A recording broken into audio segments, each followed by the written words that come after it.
56 വർഷത്തെ കാത്തിരിപ്പിനൊടുവിൽ ഹിമാചലിലെ മഞ്ഞുമലയിൽ നിന്ന് കണ്ടെത്തിയ സൈനികന്റെ മൃതദേഹം ജന്മനാടായ പത്തനംതിട്ട ഇലന്തൂരിലെത്തിക്കും. ഇന്നലെയാണ് മൃതദേഹം കണ്ടെത്തിയതായി ബന്ധുക്കൾക്ക് വിവരം ലഭിച്ചത്. 1968-ൽ ഹിമാചലിലെ വിമാനാപകടത്തിലാണ് സൈനികനായ തോമസ് ചെറിയാൻ മരിച്ചത്.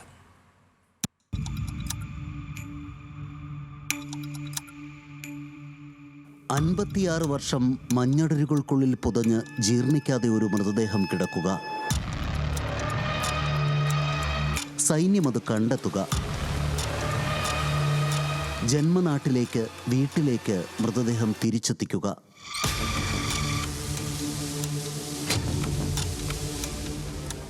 ഇതൊരു സയൻസ് ഫിക്ഷൻ സിനിമയുടെ വൺലൈൻ അല്ല. ഇലന്തൂരിലെ വീട്ടിലേക്ക് 56 കൊല്ലം മുമ്പ് വിമാനാപകടത്തിൽ മരിച്ച തോമസ് ചെറിയാൻ എന്ന പട്ടാളക്കാരൻ്റെ മൃതദേഹം വരാനിരിക്കുമ്പോൾ അരനൂറ്റാണ്ടിലേറെ കാലം ദുരൂഹമായിരുന്ന ഒരു വിമാനാപകടത്തിൻ്റെ വിശദാംശങ്ങൾ ഒരിക്കൽ കൂടി ചുരുളഴിയുകയാണ്.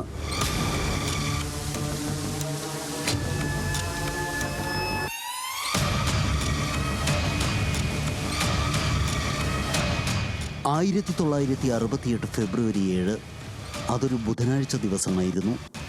ചണ്ഡീഗഡിൽ നിന്ന് പറന്നുയർന്നതിനു ശേഷം മഞ്ഞുമലകൾക്ക് മീതെ ലേ എയർപോർട്ടിലേക്ക് പറക്കുകയായിരുന്നു ഇന്ത്യൻ വ്യോമസേനയുടെ AN-12 യാത്രാവിമാനം. കാലാവസ്ഥ പ്രക്ഷുബ്ധമായിരുന്നു. റോഹ്താങ് ചുരത്തിന് മുകളിലെത്തിയപ്പോഴേക്കും എയർ ഗട്ടറുകളും ശീതക്കാറ്റും കാഴ്ച മറയ്ക്കുന്ന മഞ്ഞുവീഴ്ചയും. ലാൻഡിംഗ് അസാധ്യമെന്ന് കണ്ട് തിരിച്ചു പറക്കാൻ ഒരുങ്ങുകയായിരുന്നു പൈലറ്റ്. പക്ഷേ ചുരത്തിന് മുകളിൽ വെച്ച് വിമാനം റഡാറിൽ നിന്ന് അപ്രത്യക്ഷമായി.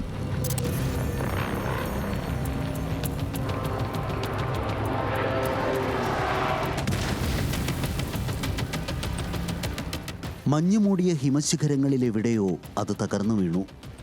102 പേർ വിമാനത്തിലുണ്ടായിരുന്നു. സാധ്യമായ എല്ലാ വഴിയും തിരഞ്ഞെങ്കിലും ഒരു വിവരവും കിട്ടിയില്ല.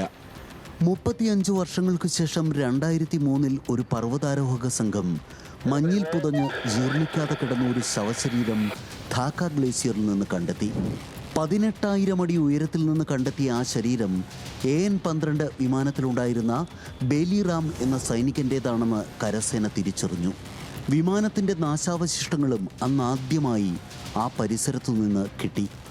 ഓപ്പറേഷൻ പുനരുത്ഥാൻ എന്ന പേരിൽ സൈന്യം വിമാനാവശിഷ്ടങ്ങൾക്കും ശരീരങ്ങൾക്കുമായി തെരച്ചിൽ തുടങ്ങി. അതത്ര എളുപ്പമായിരുന്നില്ല. ഉയരവും ജീവന്റെ നിലനിൽപ്പ് തന്നെ ഏറെക്കുറെ അസാധ്യമായ പ്രകൃതിയും കാലാവസ്ഥയുമുള്ള ഗ്ലേസിയറുകളിൽ നിന്ന് 2003-2009 കാലയളവിൽ 4 പേരുടെ മൃതദേഹങ്ങൾ കൂടി കണ്ടെത്തി. വീണ്ടും 15 ആണ്ടിന് ശേഷം ഇപ്പോൾ 4 ശരീരം കൂടി.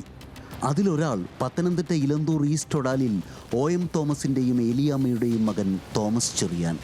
മൃതദേഹം കിട്ടിയത് വിമാനാപകടം നടന്ന 56 വർഷത്തിന് ശേഷം.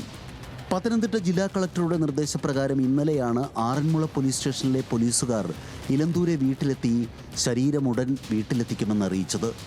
ഇപ്പോൾ തോന്നുന്നത് സങ്കടമോ സന്തോഷമോ എന്ന് വേർതിരിച്ചറിയാനാവുന്നില്ലെന്ന് തോമസിൻ്റെ സഹോദരി.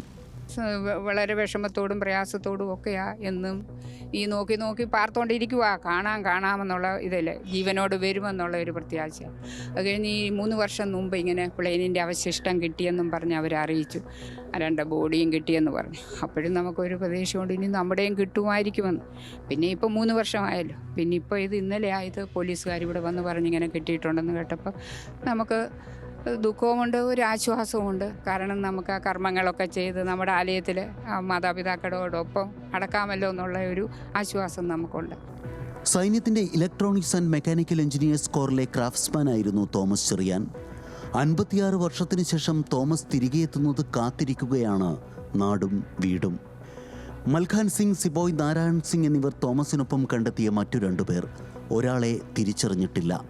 രാജ്യത്തിൻ്റെ ചരിത്രത്തിലെ ഏറ്റവും ദൈർഘ്യമേറിയ തെരച്ചിലിനൊടുവിലാണ് മൃതദേഹങ്ങൾ കണ്ടെത്തിയത്. ഹിമപാളികൾക്കുള്ളിൽ എവിടെയോ ഇനിയും ആ അപകടത്തിൽ മരിച്ച 93 പേർ കൂടി ഉണ്ടാകാം.